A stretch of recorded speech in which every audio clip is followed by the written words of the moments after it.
Salt. இது வந்து சுத்தமான கடல்ல இருந்து எடுக்கப்பட்ட சீசன் உப்பு, அயோடின் கலந்தது. இதை வந்து சாப்பாட்டுல போட்டு சாப்பிடுவாங்க. புதிய நீதி கட்சி அப்படின்னு ஒரு கட்சி வந்து தமிழ்நாட்டுல கிடையவே கிடையாது. இன்னைக்கு தேர்தல் ஆணையம் வெப்சைட்ல போனீங்கன்னா புதிய நீதி கட்சின்னு ஒரு கட்சியே கிடையவே கிடையாது. ஏசி சண்முகத்துக்கு எந்த விதமான மக்கள் செல்வாக்கும் கிடையாது. அது வந்து ஒரு சாதாரண ஒரு மண் குதிரை, அட்டை கத்தி, காலி டப்பா, தகர டப்பா. நீங்க எல்லாம் எதுக்கு சார் அரசியல் இருக்கிறீங்க? 78 வயசு ஆகுது, தயவு செய்து ஓய்வு எடுங்க. ஒரு பாரம்பரியமான முதலியார் குடும்பத்தை எதிர்த்து நீ கேண்டிடேட் போட்டுருவியா? நீ போட்டு நீ வந்து டெபாசிட் வாங்கிருவியா?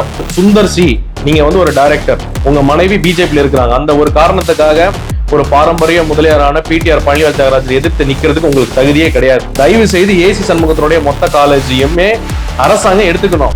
அனைவருக்கும் வணக்கம். நான் உங்க டாக்டர் கார்த்திகேயன். எல்லாரும் எப்படி இருக்கிறீங்க? நம் தமிழக நீதி சங்க நிர்வாகிகள், நம் அனைத்து ரத்த சொந்த பந்தங்கள், 34 மாவட்டத்தை சேர்ந்த என் நிர்வாகிகள், உறுப்பினர்கள் அனைவருக்கும் வணக்கம். ரொம்ப நாள் ஆச்சு இந்த மாதிரி ஒரு வீடியோக்கள் போட்டு. என்னோட ஒரு பயங்கர ஒரு ஒர்க் லோட் மற்றும் இந்த எலெக்ஷன் தேர்தலுக்கான சில விஷயங்கள், வியூகங்கள் வகுத்தில் நம்ம கொஞ்சம் கான்சன்ட்ரேட் பண்ணிட்டு இருந்தோம். முக்கியமாக இந்த வீடியோவில் நம்ம என்ன பேச போகிறோம், எதை பற்றி பேச போகிறோம்? முதல்ல இது பேர் வந்து உப்புன்னு சொல்லுவாங்க, சால்ட். இது வந்து சுத்தமான கடலிருந்து எடுக்கப்பட்ட சீசன் உப்பு, அயோடின் கலந்தது. இதை வந்து சாப்பாட்டில் போட்டு சாப்பிடுவாங்க.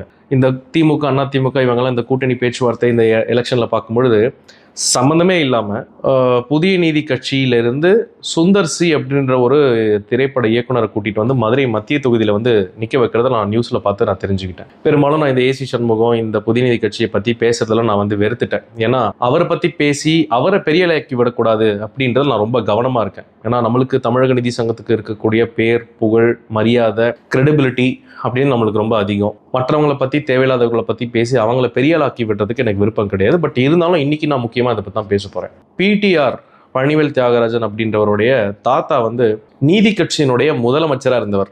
அதாவது தமிழ்நாட்டிலேயே முதல்ல முதலியார் சமுதாயத்திலிருந்து முதலமைச்சரானவர் வந்து அப்போ நீதி கட்சியில இருந்த நம் பிடிஆர் ராஜன் அவர்கள். அவருடைய பேரன் தான் பிடிஆர் பழனிவேல் தியாகராஜன் அவர்கள். இன்னைக்கு இந்தியாலேயே தமிழ்நாட்டில் ஓட்டுக்கு ₹1 காசு கூட கொடுக்காம ஒருத்தர் வந்து ஜெயிக்கிறாருன்னா அது பிடிஆர் பழனிவேல் தியாகராஜன் மட்டும்தான். அது மட்டும் இல்லாமல் இன்னைக்கு தமிழ்நாட்டில் நீங்கள் தாராளமாக தைரியமாக சொல்லலாம், லஞ்சம் வாங்காத ஒரு நேர்மையான ஒரு அமைச்சர் அப்படின்னா அது பிடிஆர் பழனிவேல் தியாகராஜன் அண்ணன் அவர்கள் தான். அவர் வந்து மிகப்பெரிய ஒரு பாரம்பரியமான ஒரு முதலியார் சமுதாயத்தை சேர்ந்தவர். இன்னைக்கு திமுகன்ற ஒரு கட்சியில் முதலியார்களுக்கு ஒரு முகம் அப்படின்னா பிடிஆர் பழனிவேல் தியாகராஜனை தான் நம்ம எல்லாருமே சொல்லுவோம். நேர்மையானவர், ஓட்டுக்கு காசு கொடுக்காம இருக்கிறவர், தைரியமாக துணிச்சலாக தன் உள்ள இருக்கிற உண்மை கருத்துக்களை வெளியில் சொல்லக்கூடியவர், மிகச்சிறந்த ஒரு ஆளுமை திறன் இருக்கிறவர். அவர் பார்த்தீங்கன்னா இன்னைக்கு வந்து தமிழ்நாட்டுடைய ஃபினான்ஸ் மினிஸ்டர்னு அவர் நிறைய மாற்றங்கள் கொண்டு வந்தார். வெளிநாட்டுகள் அவருக்கு இருந்த ஒரு அனுபவத்தை வச்சு அவர் பண்ணாங்க. முக்கியமாக புதிய நீதி கட்சி அப்படின்னு ஒரு கட்சி வந்து தமிழ்நாட்டில் கிடையவே கிடையாது. இந்த புதிய நீதி கட்சி வந்து 2001 பதிவு பண்ணாலும் அதுக்கு செயற்குழு, அந்த 2001 எலெக்ஷனுக்கு அப்புறம் மீட்டிங் நடக்கல, செயற்குழு பொதுக்குழு நடக்கல, வரவு செலவு கணக்கு காமிக்காதனால 2011 புதிய நீதி கட்சியினுடைய பதிவை வந்து கேன்சல் பண்ணிட்டாங்க. அதனோட ரிஜிஸ்ட்ரேஷனே கேன்சல் பண்ணிருச்சு தேர்தல் ஆணையம். இன்னைக்கு தேர்தல் ஆணையம் வெப்சைட்ல போனீங்கன்னா புதிய நீதி கட்சின்னு ஒரு கட்சியே கிடையவே கிடையாது. லெட்டர் பேட் கட்சியா கூட அது கிடையாது. அந்த மாதிரி ஒரு பேரை பயன்படுத்துறதே முதல்ல தவறு. எலெக்ஷன் கமிஷன் ஆஃப் இந்தியாவுடைய ரூல்ஸ் ரெகுலேஷன்ஸ் பிரகாரம். ஏசி சண்முகம் என்றப்படுவர் வந்து ஒரு மிகப்பெரிய ஒரு தொழிலதிபர். எம்ஜிஆர் கிட்ட இருந்து எம்ஜிஆரால் பேரு, புகழ், பணத்தை சம்பாதிச்சு பிறகு முதலியார் சமுதாயத்துக்காக ஒரு கட்சியை ஒன்று ஆரம்பிச்சு முதலியார் சமுதாயத்தை தன்னுடைய சுயலாபத்துக்கும் சுயநலத்துக்கும் வியாபாரத்துக்கும் பயன்படுத்தி கிட்டத்தட்ட இன்னைக்கு வந்து 8 மெடிக்கல் காலேஜ் வச்சிருக்கிற ஒரே ஒரு ஆள் வந்து ஏசி சண்முகம். 4 மாநிலத்தில் வச்சு நடத்திட்டு இருக்கிறாரு. தன் மேல இடி ரைடு, ஐடி ரைடு, இந்த மாதிரி சிபிஐ ரைடு கேஸ் வந்துட போகுதுன்றதுக்காக பயந்து நம்ம முதலியார் சமுதாயத்தை பாஜக, RSS கிட்ட அடமானம் வச்சு தன்னுடைய காலேஜுகளை காப்பாத்திக்கிறதுக்கும் காலேஜுகளில் சீட் இன்க்ரீஸ் பண்ணிக்கிறதுக்கும் ரினிவல் லைசன்ஸை வாங்குறதுக்கு பயன்படுத்திக்கக்கூடிய ஒரு மனிதர். அவருக்கு சுத்தமா எந்த விதமான மக்கள் செல்வாக்கு கிடையவே கிடையாது. அவருக்கு எந்த விதமான ஒரு கட்சி பலமோ ஆள் பலமோ கிடையாது. அந்த கட்சியில் இருக்கிறதே 3 பேர். ஏசி சண்முகம், அவருடைய மச்சான் ரவிக்குமார், அவரோட பையன் ACS அருண்குமார். இவங்களை தவிர கட்சியில நிர்வாகின்னு யாருமே கிடையாது. இதுதான் கட்சி. ₹500 பணம் கொடுத்தாலும் 100 பேர் கூட வரமாட்டான். இப்போ மதுரையில ஒரு மீட்டிங் நடத்தினாரு, கூட்டமே வரல. அந்த கூட்டத்துக்கு காசு கொடுத்து ஒரு 1000 பேர் வேற்று சமுதாயத்தால கூட்டிட்டு வந்து முதலியார் பிள்ளை மீட்டிங் நடத்துறீங்க. இது எவ்வளவு பெரிய கேவலம் தெரியுமா? இன்னைக்கு ஏசி சண்முகத்துக்கு எந்த விதமான மக்கள் செல்வாக்கும் கிடையாது. அது வந்து ஒரு சாதாரண ஒரு மண் குதிரை, அட்டை கத்தி, காலி டப்பா, தகர டப்பா. கடைசி 78 வயசு ஆகுது, இந்த முதலியார் சமுதாயத்துக்காக நான் பண்றேன்னு கட்சி ஆரம்பிச்சு முதலியார் சமுதாயத்துக்கு நல்லதும் செய்யாம முதலியார் சமுதாயத்துல கலப்பை உண்டு பண்ணி முதலியார் சமுதாயத்தை தன் சுயநலத்துக்கு பயன்படுத்தி இந்த சமுதாயம் வளர்ச்சியே இல்லாம அரசியல் அங்கீகாரம் இல்லாம இந்த சமுதாயம் இன்னைக்கு தோத்து கிடக்குதுன்னு அது மிக முக்கிய காரணம் ஏசி சண்முகம். நான் வந்து உண்மையின் அடிப்படையில் ஆதாரத்தின் அடிப்படையில் இல்லாமல் நான் எந்த விஷயத்தையுமே யாழ்மையும் காழ்ப்புணர்ச்சி காரணமாக பேசக்கூடாத ஒரு ஆள். என் சமுதாயத்தை சேர்ந்தவர் நான் நிறைய இடங்களை நான் வந்து விமர்சிக்கிறத நான் தவிர்ப்பேன். ஆனால் இன்னைக்கு நான் பேசக்கூடியது வந்து ரொம்ப ஒரு வருத்தத்தில் கோவத்தில் பேசிட்டு இருக்கிறேன். எந்த தைரியத்தில் நீங்கள் வந்து மதுரை மாவட்டம் மத்திய தொகுதியில் பிடிஆர் பழனிவேல் தியாகராஜன் நம்மளுடைய பாரம்பரிய முதலியார் குடும்பத்தை எதிர்த்து நீங்கள் வந்து சுந்தர் சின்ற ஒரு டைரக்டர் கொண்டு போய் கேண்டிடேட் போடுறீங்க? உங்களுக்கு கொஞ்சம் கூட வெக்கமே கிடையாதா? இங்கே வேலூர், திருவண்ணாமலை, ராணிப்பேட்டை, திருப்பத்தூர், காஞ்சிபுரம், செங்கல்பட்டு இங்க வட மாவட்டத்துல ஒரு சீட்டு வாங்குறதுக்கு உங்களுக்கு வந்து வக்கு இல்லை, உங்களுக்கு வந்து பிரயோஜனம் இல்லை, சீட்டு கொடுக்கல. சீட்டு கொடுக்காம நீங்க வந்து ஏதோ ஒரு சீட்டு கிடைச்சா போதுன்றதுக்காக மதுரையில போய் வாங்கி நம்மளாலே எதிர்த்தே நீங்க வந்து ஒரு கேண்டிடேட்டை போடுறீங்க. ஏன் உங்க புதுநீதி கட்சியில வந்து வேற எவனுமே கட்சிக்கு உழைச்சவனே கிடையாதா? எத்தனை பேர் வட தமிழ்நாட்டுல 5 வட்டி 10 வட்டி வாங்கி தன் நகையை அடமானம் வச்சு வீட்டு அடமானம் வச்சு உங்களுக்காக 2001 செலவு பண்ணி பஸ் எடுத்துன்னு போய் கூட்டம் மீட்டிங் நடத்தி எல்லாம் நடுத்தரில் நிக்கிறான். இன்னைக்கு ஒரு வேலை செஞ்ச ஒரு கட்சியில ஒரு தொண்டர் உங்களுக்கு கிடையாதான்? வேலூர் மாவட்டத்தில் ஒரு சீட்டு வாங்கி வந்தா ஜிபிகே பாலாஜின்னு ஒரு அண்ணன் வந்து பாவம், அவரு கடைசி வரைக்கும் உங்களுக்கு கூடவே இருந்தவர், அவரெல்லாம் கை கழுவி விட்டுட்டு அவரெல்லாம் ஏமாத்திட்டீங்க. இதே போல் கட்சிக்கு வேலை செஞ்சவனையும் கொடுக்க மாட்டீங்க. சம்பந்தமே இல்லாமல் ஒரு முதலியாரை எதிர்த்து நீங்க போய் வாங்குறீங்க. அதாவது இன்னைக்கு இந்தியாவிலேயே ஒரு கேவலமான ஒரு காமெடி, எல்லாம் காரி துப்புறான், எல்லாம் சிரிக்கக்கூடிய ஒரு விஷயம் என்ன அப்படின்னா, ஒரு கட்சி ஒரு கூட்டணியில் இருக்குது, ஒரு சீட்டு ரெட்டை இலையிலையும் ஒரு சீட்டு வந்து தாமரை இலையிலையும் வாங்குது. இது வந்து வேடிக்கை வினோதமா எல்லாம் பத்திரிகை எழுதி சிரிக்கிறான். ஏன்னா அது ஒரு கட்சி ஒரே கூட்டணியில் இருக்குது, அதுக்கு 2 சின்னத்துல நிக்குது இந்த கட்சி. என்ன ஒரு அசிங்கம்! அதாவது இன்னைக்கு ஏசி சண்முகத்துக்கு எடப்பாடி பழனிசாமியும் பாஜக கூட்டணியில் ஒரு சீட்டு கூட கொடுக்கல.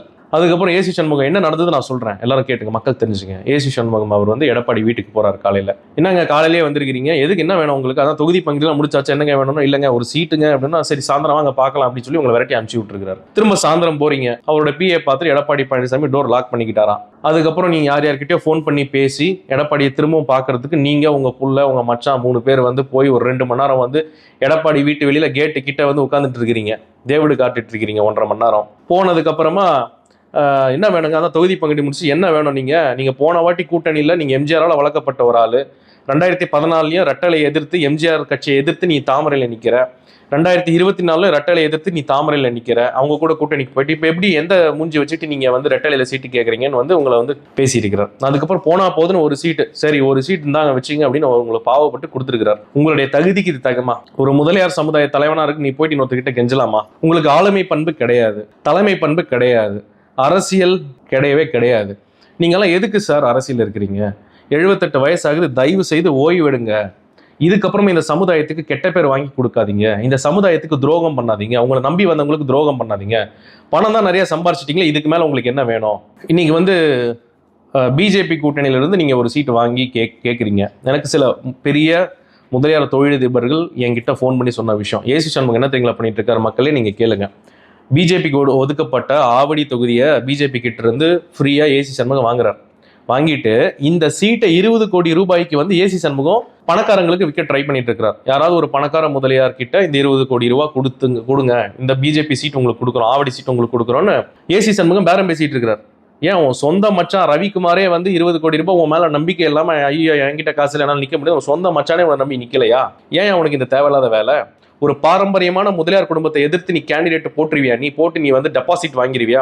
மதுரை மத்திய தொகுதியில் AC Shanmugam, Sundar C candidate நீங்க வாபஸ் வாங்கலன்னா டெபாசிட் அங்க வாங்க முடியவே முடியாது.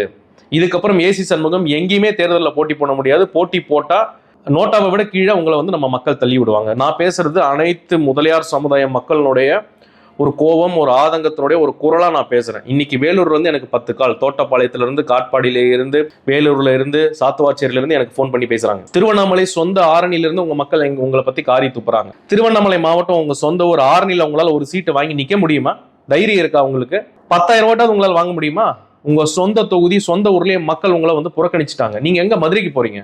ஏன்னா வட மாவட்டத்தில் முதலியார்களை ஏமாத்தி பொழைச்ச காலெல்லாம் போச்சு. இன்னைக்கு முதலியார்கள்லாம் நாங்கள் தமிழக நீதி சங்கம் வந்தப்பறம் மொத்த அனைத்து மக்களும் எங்க பின்னாடி வந்துட்டாங்க. இங்க உங்களுக்கு வந்து வேலை கிடையாது. அதனாலதான் பயந்துக்கிட்டு மதுரைக்கு ஓடி போறீங்க. ஒரு மாநாட்டையே மதுரையில் நடத்துறீங்க. உங்களுக்கு மதுரைக்கு என்னங்க ஐயா சம்பந்தம்? அதனால் சுந்தர் சி, நீங்க வந்து ஒரு டைரக்டர், உங்க மனைவி பிஜேபியில் இருக்கிறாங்க. அந்த ஒரு காரணத்துக்காக ஒரு பாரம்பரிய முதலியாரான பிடிஆர் பழனிவேல் தியாகராஜரை எதிர்த்து நிக்கிறதுக்கு உங்களுக்கு தகுதியே கிடையாது. நீங்க என்ன மக்கள் பணி பண்ணீங்க? ஒரு 10 படம் காமெடி படம் எடுத்து இட்டாச்சுன்னா போதுமா? தயவு செய்து சுந்தர் சி நீங்க இந்த தொகுதியில நிக்க கூடாது, நீங்க வாபஸ் வாங்கிட்டு போயிடுங்க. அதை மீறி நின்னால் மதுரையில் போஸ்டர் ஒட்டு நாங்கள் எல்லாரும் பிரச்சாரம் பண்ணி உங்களை டெபாசிட் காலி இழக்க வைப்போம். இதுக்கு மேலேயும் முதலியார் சமுதாயத்துக்கு ஏசி சண்முகம் துரோகம் பண்ணீங்க அப்படின்னா உங்க வீடு முற்றுகையிடப்படும். உங்க மேல நாங்க வந்து அனைத்து மக்கள்கிட்டையும் பிரச்சாரம் பண்ணி உங்களை இதுக்கப்புறம் நீங்க வேலூர் திருவண்ணாமலை தொகுதி உள்ளே நீங்கள வர முடியாது. முதலியார் சமுதாய மக்களே உங்க மேல வந்து கடுமையான கோபத்தில் அதிருப்தியில இருக்கிறாங்க. நீங்க வந்து ஒரு மண்குதிரை அட்டக்கத்தி, போய் ஓய்விடுங்க. சொத்த காப்பத்துன்னு அது 1000 வழி இருக்கு. தயவு செய்து ஏசி சண்முகத்தினுடைய மொத்த காலேஜையுமே அரசாங்கம் எடுத்துக்கணும். அதுல என்ன வரி விதிப்பு, என்ன வரி கட்டலையா, டாக்ஸ் கட்டலையா, என்ன லைசன்ஸ், பொல்யூஷன் கண்ட்ரோல் வாங்கல முதல்ல சோதனை பண்ணுங்க. இவர் மேல நிறைய சந்தேகங்கள் மக்களை குறை சொல்றாங்க. ஆதலால் மதுரை மத்திய மாவட்டத்தில் பிடிஆர் பழனிவேல் தியாகராஜன் கட்சி அப்பாற்பட்டு, அவர் எந்த கட்சின்னு எங்களுக்கு கவலை இல்லை. அவர் முதலியார் சமுதாயத்தினுடைய ஒரு முக்கிய ஒரு நல்லவர், நேர்மையானவர், திறமையானவர், ஹானஸ்ட், டிரான்ஸ்பரண்ட், காசு கொடுக்காம ஜெயிக்கக்கூடியவர். அவருக்கு தான் முதலியார் சமுதாய மக்கள் வந்து அங்கே ஓட்டளிப்பார்கள், வாக்களிப்பார்கள். முதலியார், வேளாளர், பிள்ளை சமுதாயத்தை சேர்ந்தவர்கள் அங்குதான் வாக்களிப்பார்கள். ஏசி சண்முகத்தை புறக்கணியுங்கள். மதுரை மத்திய தொகுதியில் சுந்தர் சியை புறக்கணியுங்கள், அதிமுகவை புறக்கணிக்க வேண்டும் என்று மக்களுடைய கருத்தா இந்த ஒரு வீடியோ வாயிலாக நான் தெரிவிக்கிறேன். நான் உங்களுக்கு வந்து முதல்ல ஒரு உப்பு காமிச்சேன் இல்லையா, ஏசி சண்முகம் செல்லா காசு அவர்களே, தயவு செய்து சாப்பாட்டில் இந்த உப்பை கொஞ்சம் சேர்த்து சாப்பிட்டால் சில உணர்ச்சிகள் வரலாம். அனைத்து மக்களுக்கும் நன்றி. மீண்டும் இன்னொரு வீடியோவில் சந்திப்போம். நன்றி.